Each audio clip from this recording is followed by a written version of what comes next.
Heart অ্যাটাকের পর দ্রুততম সময়ে তামিম ইকবালের চিকিৎসা কিভাবে সম্ভব হল এবং কিভাবে এত দ্রুত তার হার্টে রিং পরানো গেল, এমন প্রশ্ন জেগেছে অনেকের মনে। সামাজিক যোগাযোগ মাধ্যমে এ নিয়ে আলোচনাও চলছে। সে প্রশ্নেরই উত্তর দিয়েছেন ঢাকার স্যার সলিমুল্লাহ মেডিকেল কলেজের হৃদরোগ বিভাগের সহকারী অধ্যাপক ডা. আবরার কায়েসার। হার্ট অ্যাটাক হলে যত দ্রুত সম্ভব রোগীর চিকিৎসার ব্যবস্থা করা প্রয়োজন। অ্যাঞ্জিওগ্রাম করিয়ে রোগীর আক্রান্ত রক্তনালীতে রিং পরিয়ে দেওয়ার স্টেন্টিং প্রক্রিয়াটি সম্পন্ন করতে আদতে খুব একটা সময় লাগে না, যদি রোগীর জটিলতা অনেক বেশি না হয়। আন্তর্জাতিকভাবে এটি হার্ট অ্যাটাকের আদর্শ চিকিৎসা পদ্ধতি। তবে আমাদের দেশে অনেক রোগীকেই হাসপাতালে নিয়ে আসতে অনেকটা দেরি হয়ে যায়। সব হাসপাতাল বা ক্লিনিকে অ্যাঞ্জিওগ্রাম এবং স্টেন্টিংয়ের ব্যবস্থা থাকে না। তামিম ইকবালকে অ্যাম্বুলেন্সে নিকটস্থ হাসপাতালে নেওয়ার সময় মোহামেডানের ট্রেইনার ইয়াকুব চৌধুরী তার বুকে পাঞ্চ করছিলেন বলে জানা গেছে। জরুরি মুহূর্তে এই কাজটি রোগীর জীবন বাঁচায়।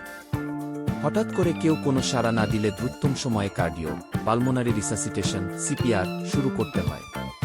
বুকে পাঞ্চ করা এই প্রক্রিয়ারই অংশ। হৃৎপিণ্ড নিঃসার হয়ে গেলে সিপিআরের মাধ্যমে তা আবার সক্রিয় করার সম্ভাবনা থাকে।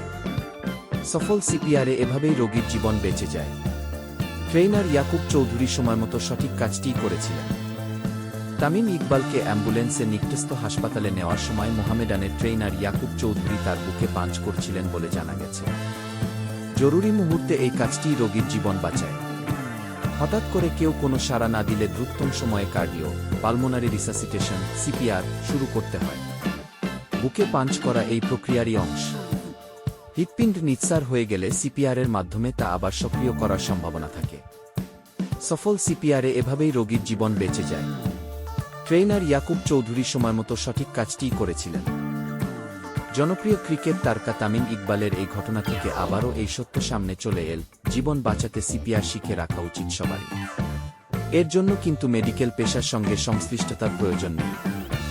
এই প্রশিক্ষণ নিতে পারেন যে কেউ। তাতে আপনজনসহ চেনা অচেনা বহু মানুষের জীবন বাঁচানো যায়।